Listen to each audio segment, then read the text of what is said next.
Rising after the fall, we don't talk enough about falling. We celebrate the comeback, the success, the glow up, but we stay quiet about the moment everything cracked open. The moment you failed publicly, lost something you loved, became someone you didn't recognize. But here's the truth: falling is not the opposite of rising. Falling is part of it. Every one of us will fall, not once, not twice, but many times, emotionally, professionally, relationally. And the real question isn't if you'll fall. The real question is, what will you do when you're on the ground? Rising after the fall doesn't mean pretending it didn't hurt. It means choosing courage when shame tells you to hide. It means standing up with scraped knees and an open heart. It means learning how to stay soft in a world that teaches us to armor up. Today is not about being unbreakable. It's about learning how to get back up, honest, changed, and brave. 6 key points of the speech. 1, falling is a human experience, not a personal failure. We are conditioned to believe that falling means we are weak, broken, or not good enough. But falling is not proof of failure. It is proof of effort. If you've fallen, it means you showed up, you tried, you risked being seen. The most damaging lie we tell ourselves is that successful people don't fall. They do. They just don't let the fall define their worth. When we normalize falling, we remove the shame that keeps us stuck on the ground. You are not flawed because you fell. You are human because you did too. Shame grows in silence. Healing begins with truth. After a fall, shame rushes in and whispers, "Don't tell anyone. Hide this. You are the only one who messes up like this." But silence gives shame its power. Healing begins the moment you name what happened, without minimizing it, without dramatizing it, and without attacking yourself. When you speak your truth, even quietly, shame loses its grip. You don't rise by pretending nothing happened. You rise by telling the truth about what did. 3, vulnerability is the first step back up. Rising requires vulnerability. And vulnerability is terrifying because it asks us to be seen before we're healed, before we're confident, before we have answers. But vulnerability is not weakness. It's courage without armor. Rising after the fall means allowing yourself to be messy, uncertain, and unfinished. It means saying, "I don't have it all figured out, but I'm still showing up." You don't need confidence to rise. You need courage, for self-compassion is not optional. It's essential. Most of us respond to falling with self-criticism. We believe being hard on ourselves will make us stronger. But shame doesn't build resilience. Compassion does. Talk to yourself the way you would talk to someone you love who just fell, with honesty, with kindness, with patience. Rising is not about punishing yourself into improvement. It's about supporting yourself into growth. 5, rising changes you, and that's the point. You don't rise back into the same person you were before the fall. And that can feel scary, but it's also where growth lives. The fall teaches you boundaries, humility, empathy, strength you didn't know you had. Rising isn't about going back, it's about going forward wiser and more grounded. The goal is not to return unchanged. The goal is to rise transformed. 6, courage is choosing to rise again and again. Rising is not a one-time event. It's a practice. Some days, rising looks like rebuilding your life. Other days, it looks like getting out of bed. Both count. Courage isn't loud. Sometimes it's a whisper that says, "Try again tomorrow." And every time you choose to rise, no matter how slowly, you reclaim your power. Closing, if you are in the middle of a fall right now, hear this: you are not alone. You are not broken.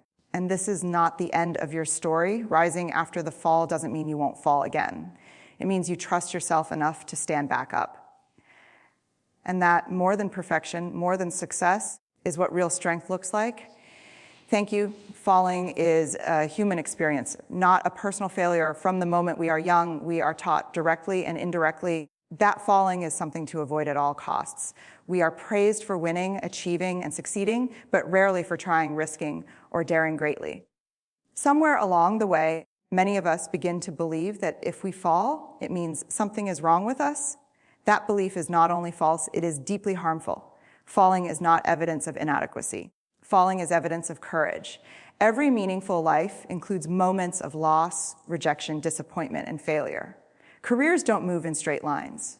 Relationships don't always survive. Dreams don't always unfold the way we planned. When these things happen, we often internalize the experience and turn it into a story about our worth. I failed, therefore I am a failure. But a single fall, no matter how public or painful, does not define who you are. It simply marks a moment in your journey where something didn't go as expected. The truth is, the people we admire most are not those who never fall. They are the ones who fall and choose to rise with honesty and courage. What separates them is not perfection, but resilience. And resilience begins with recognizing that falling is part of being human, not a verdict on your value. When we label falling as personal failure, shame takes root. Shame tells us to hide, to withdraw, to pretend we're fine when we're not. It convinces us that everyone else has it together and that we alone are struggling. But the moment we normalize falling, when we say, this happens to all of us, shame loses its power. We begin to understand that we are not alone on the ground. Falling often happens when we are doing something brave, when we apply for the job we really want, when we open our hearts to love, when we speak our truth. If you never fall, it might mean you never risked being seen. Staying safe may protect us from failure, but it also keeps us from growth, connection, and meaning. Reframing falling as a human experience allows us to respond with curiosity instead of self-judgment. Instead of asking, what's wrong with me? We can ask, what can I learn from this? That shift changes everything. It turns pain into insight and failure into feedback. You are not weak because you fell. You are not behind. You are not broken. You are human, fully, beautifully human. And acknowledging that truth is the first step toward rising again, not with shame, but with courage and self-respect. Falling does not disqualify you from a meaningful life. It proves you were brave enough to try. Shame grows in silence. Healing begins with truth. After we fall, the pain doesn't come only from what happened. It comes from what we tell ourselves about it. And at the center of that inner story is shame. Shame is the quiet voice that says, you should have known better. Don't let anyone see this. If people really knew, they would turn away. Shame doesn't shout, it whispers.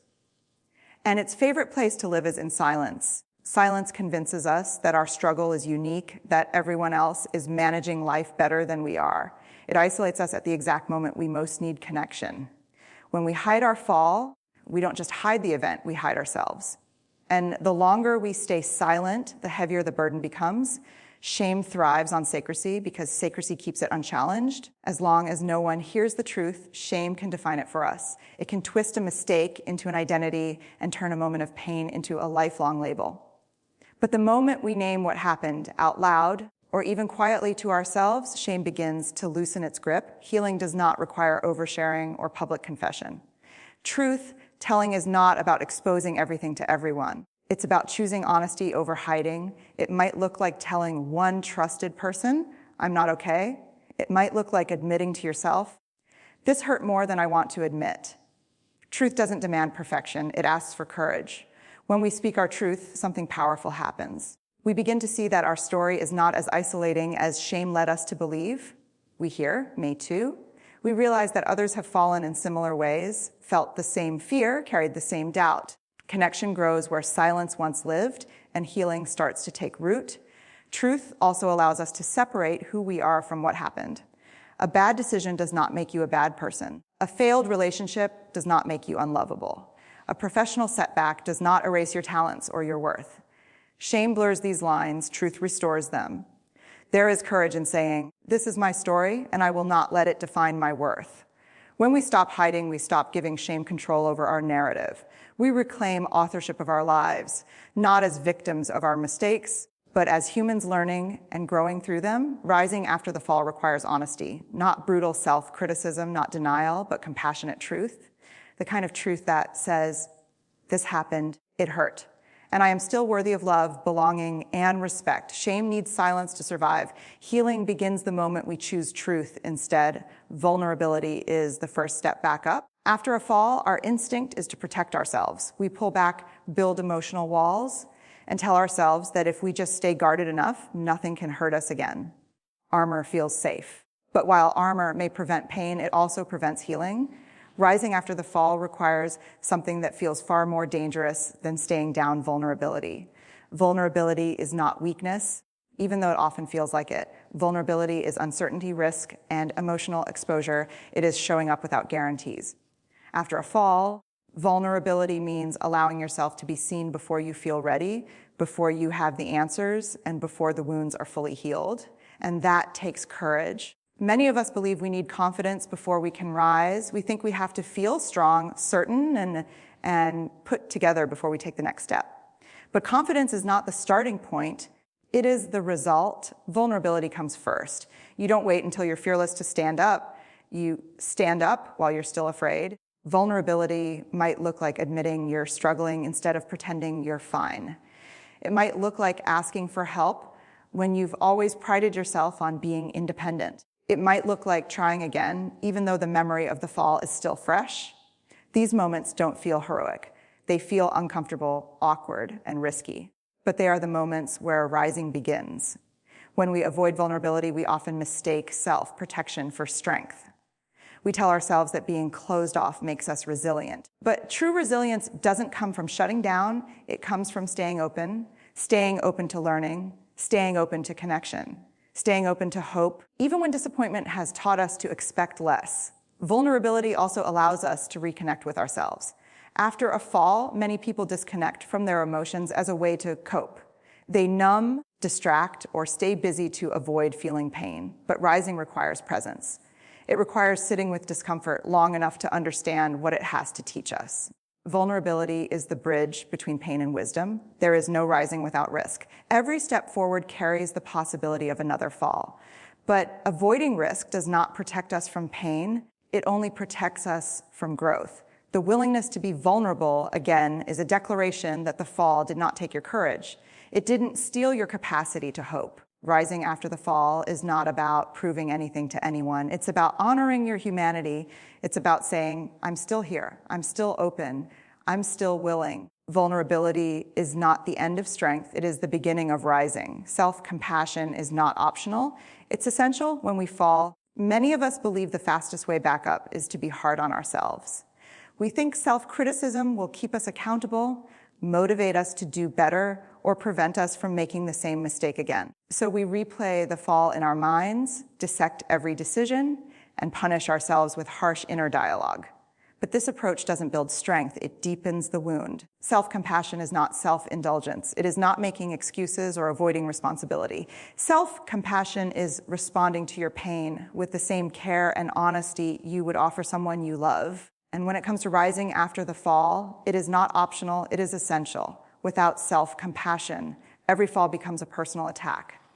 We stop learning and start defending. We either collapse under shame or push ourselves forward while emotionally fractured. Neither path leads to true healing. Compassion, on the other hand, creates the emotional safety required for growth. It allows us to look at what happened without being destroyed by it.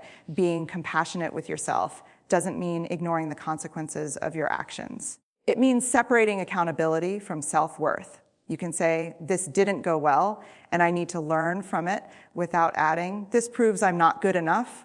One statement leads to growth. The other leads to paralysis. Most of us would never speak to a friend the way we speak to ourselves after a fall. We would never say, you're a failure. You ruin everything. You should be ashamed. Yet these are the exact words many of us use internally. Over time, this inner cruelty erodes confidence and makes rising feel impossible. Self-compassion changes the tone of the conversation. It sounds like, this hurts, I'm disappointed, but I'm still worthy of care and respect. That shift doesn't weaken you, it steadies you. It gives you the emotional grounding needed to take the next step forward. Rising after the fall is not about pushing harder, it's about supporting yourself better. Compassion gives you permission to rest when you're exhausted, to feel grief without rushing through it, and to move at a pace that honors your healing. Growth does not require punishment. It requires patience. Self-compassion also builds resilience for the future. When you know you will meet your own pain with kindness, the fear of falling again loses its power. You become more willing to take risks, speak up, and try again, not because you're fearless, but because you trust yourself to be there no matter what happens. Rising is not an act of self-discipline alone. It is an act of self-respect, and self-compassion is what makes rising sustainable, honest, and real. Rising changes you, and that's the point. When we imagine rising after a fall, many of us secretly hope for one thing, to go back to who we were before everything fell apart. We want the confidence, the clarity, the sense of certainty we once had. We want the pain erased and the timeline restored. But rising doesn't work that way, and that's not a failure. That's the purpose. Rising is not about returning to your old self. It's about becoming a truer one. Every fall leaves a mark. It changes how you see the world, how you see others, and how you see yourself. At first, this change can feel like loss. You may feel less certain, more cautious, more aware of how fragile things can be. But beneath that discomfort is growth taking root. The fall teaches you what comfort never could. It shows you where your boundaries were too loose or too rigid. It reveals what truly matters when everything non-essential falls away. It deepens your empathy, not just for others, but for yourself. Rising without being changed would mean the fall taught you nothing.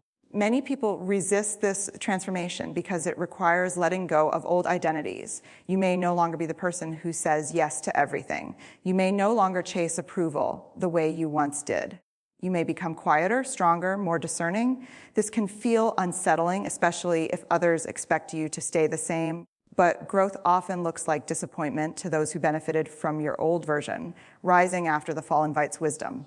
You begin to make choices from self-respect rather than fear. You recognize red flags sooner. You understand that vulnerability and boundaries can exist together. You learn that strength doesn't always look loud. It often looks grounded. This change is not a sign that you've become hardened. It's a sign that you've become integrated. You can hold joy and pain at the same time. You can stay open without being reckless.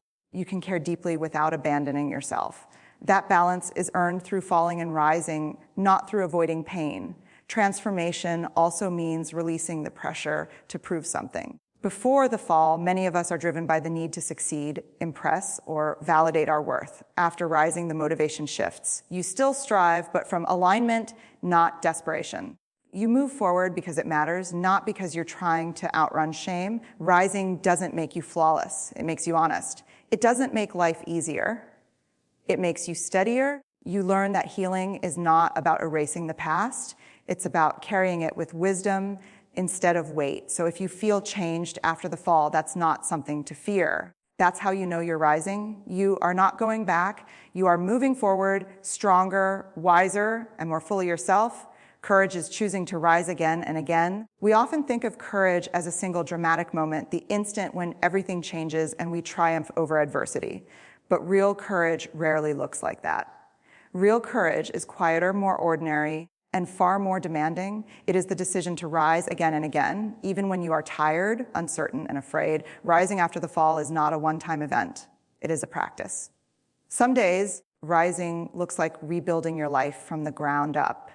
Other days, it looks like answering one difficult email, having one honest conversation, or simply getting out of bed. These moments may seem small, but they are acts of courage. And over time, they add up. Courage is not the absence of fear. Fear often remains long after the fall. The memory of what happened lingers, reminding you of what you could lose if you risk again. Courage is choosing to move forward anyway, not because you're confident everything will work out, but because staying stuck costs more than trying again. Many people believe they need to feel motivated before they can rise. But motivation is unreliable, especially after disappointment or heartbreak. Courage does not wait for motivation. It shows up first. It whispers, just take the next step. And often, that step is enough to begin building momentum. Choosing to rise again also means accepting that setbacks may happen. You may stumble, you may doubt yourself, you may even fall again. Courage is not a guarantee of success. It is a commitment to participation. It is the willingness to keep engaging with life, even when the outcome is uncertain. This kind of courage is deeply personal. It doesn't seek applause or recognition. In fact, much of it happens in private. It's the choice to believe that you are still capable of growth, the choice to trust yourself enough to try again, the choice to remain open in a world that rewards numbing and detachment. Over time, repeated acts of courage reshape how you see yourself. Each time you rise, you gather evidence that you can survive disappointment, loss, and failure. You learn that falling does not erase your strength. It reveals it. And with that knowledge comes a quiet confidence that no fall can take away. Rising again and again doesn't mean pushing yourself relentlessly. Courage also includes knowing when to rest, when to ask for help, and when to slow down. Persistence without self-awareness leads to burnout. Courage with compassion leads to resilience. In the end, courage is not about being fearless or flawless. It's about refusing to give up on yourself. Every time you choose to rise, no matter how small the step, you are practicing courage. And that practice, over time, becomes a way of life. Conclusion, rising after the fall. Falling is not the end of your story. It is a chapter, a moment, a turning point. Every one of us experiences setbacks, heartbreaks, failures, and disappointments. What defines our lives is not the falls themselves, but how we respond to them. Choosing to rise after a fall is the ultimate act of courage because it requires us to face our pain, acknowledge our vulnerabilities, and show up for ourselves even when the world feels heavy. It is a decision to refuse being defined by the moments that knocked us down and to instead allow those moments to shape us into stronger, wiser, and more compassionate human beings. Healing begins with truth. Silence strengthens shame, isolation deepens pain, and hiding prolongs struggle. By speaking our truth, whether quietly to ourselves or openly to a trusted person, we begin to reclaim our story. The fall no longer has the power to control us when we name it, confront it, and integrate it into our narrative. In that process, we recognize that setbacks are not signs of inadequacy. They are part of the human experience, reminders that we are alive, trying, and brave enough to engage with life fully. Vulnerability is the bridge between falling and rising. To be vulnerable is to risk being seen in our imperfect, unfinished state. And it is the first step toward reclaiming our strength. Courage is not the absence of fear. It is moving forward despite fear. Each act of vulnerability, admitting struggle, seeking help, expressing emotions, is a brick in the foundation of resilience. Rising is not about returning to who we were before the fall. It is about stepping into a truer, more authentic version of ourselves, shaped by experience, reflection, and learning. Self-compassion is what sustains us through the journey of rising. We cannot climb back to our full potential if we beat ourselves up for falling. Compassion allows us to acknowledge our pain without judgment, to learn from mistakes without self-punishment, and to keep moving forward with patience and care. Each time we choose kindness toward ourselves, we reinforce the truth that our worth is not dependent on perfection, success, or others' approval. A rising becomes possible because we treat ourselves as we would treat someone we deeply love, honestly, tenderly, and faithfully. Finally, rising after the fall is an ongoing practice. Courage is not a one-time performance. It is the choice to rise repeatedly, to engage with life despite uncertainty, and to keep taking steps forward even when fear lingers. Each small act of courage compounds into lasting resilience, transforming our mindset, our relationships, and our lives. Remember, falling is inevitable, but choosing to rise is optional, and it is in that choice that true strength, growth, and fulfillment are found. Thank you for taking the time to listen, reflect, and embrace the power within you to rise again and again. Keep showing up, keep believing in your worth, and keep moving forward. Your story is not over, it is unfolding. Goodbye, and may you rise with courage every single day.